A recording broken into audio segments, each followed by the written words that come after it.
Sekali lagi, Assalamualaikum warahmatullahi wabarakatuh.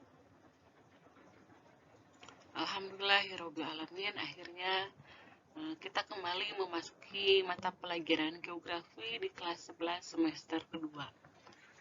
Nah, untuk materi di kelas 11 semester 2 ini meliputi dinamika kependudukan, kemudian keragaman budaya, dan mitigasi bencana alam. Untuk pertemuan pertama ini, kita akan membahas dinamika kependudukan.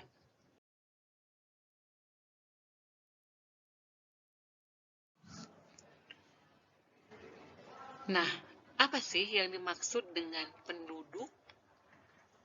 Penduduk Indonesia menurut Undang-Undang Republik Indonesia tahun nomor 24 tahun 2013 tentang perubahan atas Undang-Undang nomor 23 tahun 2006 menyebutkan bahwa penduduk Indonesia adalah semua warga negara Indonesia dan orang asing yang bertempat tinggal di Indonesia.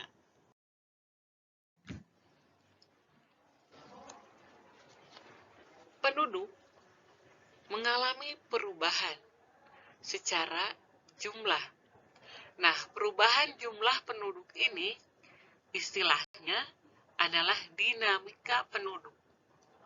Jadi ketika kalian mendengar istilah dinamika penduduk atau dinamika kependudukan, maka kita akan berbicara tentang perubahan jumlah penduduk.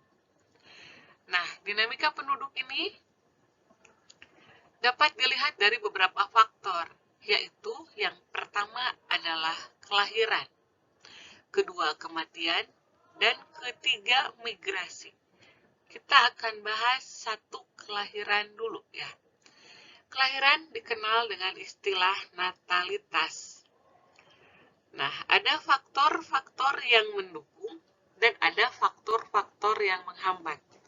Faktor-faktor yang mendukung atau pronatalitas antara lain, pertama, masa perkawinan di usia muda, kedua, tingkat kesehatan yang baik, ketiga, anggapan banyak anak banyak rezeki, keempat, kebutuhan tenaga kerja, khususnya di daerah agraris tradisional, kelima, kurangnya informasi mengenai KB, keenam, keinginan memperoleh anak laki-laki sebagai penerus keturunan. 6 faktor ini dia akan mendukung terhadap kelahiran. Selain faktor pronatalitas, ada faktor-faktor antinatalitas atau yang menghambat terhadap kelahiran. Yang pertama adalah penundaan masa perkawinan. Kedua, program keluarga berencana. Ketiga, anggapan anak merupakan beban orang tua. Dan yang keempat, semakin banyak wanita karir.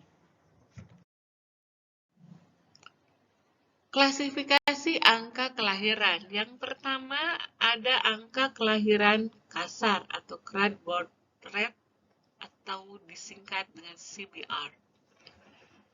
Angka kelahiran kasar adalah banyaknya kelahiran dalam 1 tahun tertentu per 1000 penduduk pada pertengahan tahun yang sama. Rumusnya CBR sama dengan birth B atau angka yang lahir dibagi P atau population, jumlah penduduk pada pertengahan tahun, dikali K atau konstanta. Konstanta ini 1000. Kedua, ada angka kelahiran umum atau General Fertility Rate, GFR. Merupakan angka yang memperlihatkan jumlah bayi yang lahir hidup dari setiap 1000 penduduk wanita yang berusia produktif, yaitu 14 sampai 49 tahun.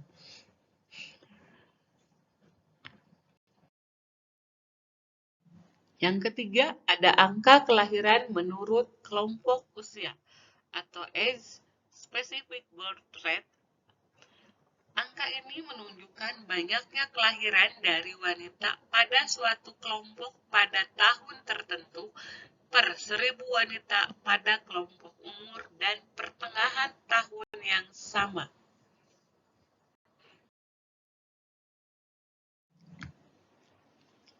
Faktor kedua yang mempengaruhi dinamika penduduk adalah kematian. Istilah dalam ilmu penduduk demografi adalah mortalitas. Jadi ketika kalian mendengar kata mortalitas, maka itu merujuk pada istilah kematian.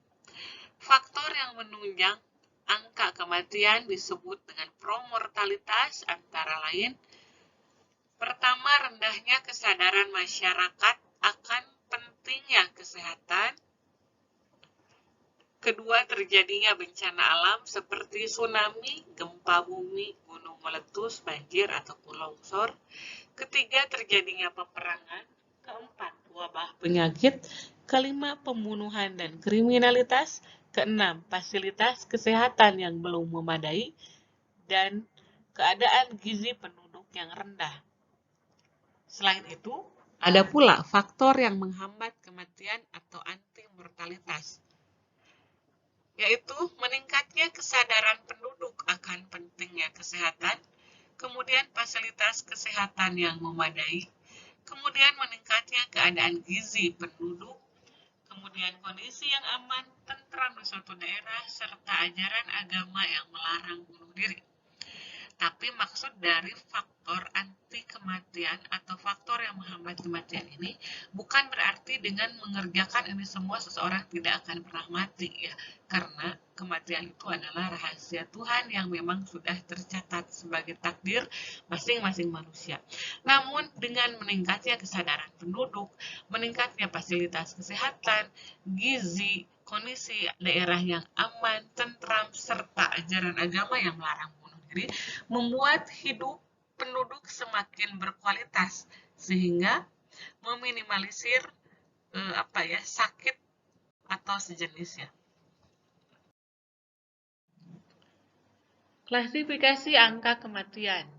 Yang pertama, angka kematian kasar atau crude death rate (CDR) adalah angka yang menggambarkan banyaknya kematian yang terjadi pada suatu tahun tertentu untuk setiap 100 penduduk di suatu wilayah.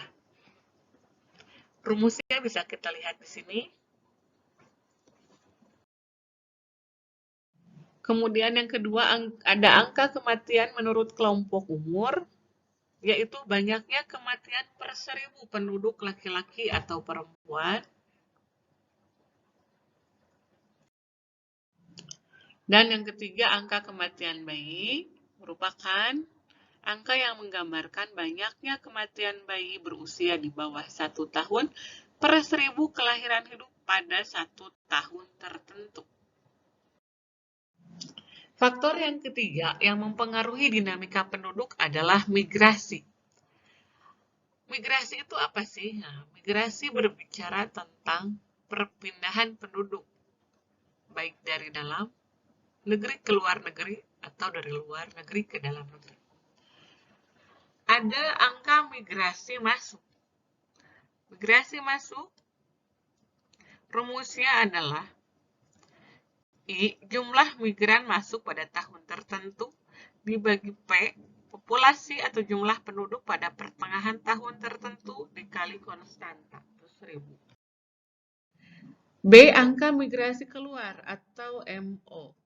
Rumusnya adalah O, yaitu jumlah migran keluar pada tahun tertentu dibagi P, jumlah penduduk pada pertengahan tahun tertentu dikali K atau konstanta. Kemudian ada angka migrasi neto, di mana rumusnya adalah jumlah migran masuk dikurangi jumlah migran keluar pada tahun tertentu dibagi jumlah penduduk pada pertengahan tahun tertentu dikali konstanta.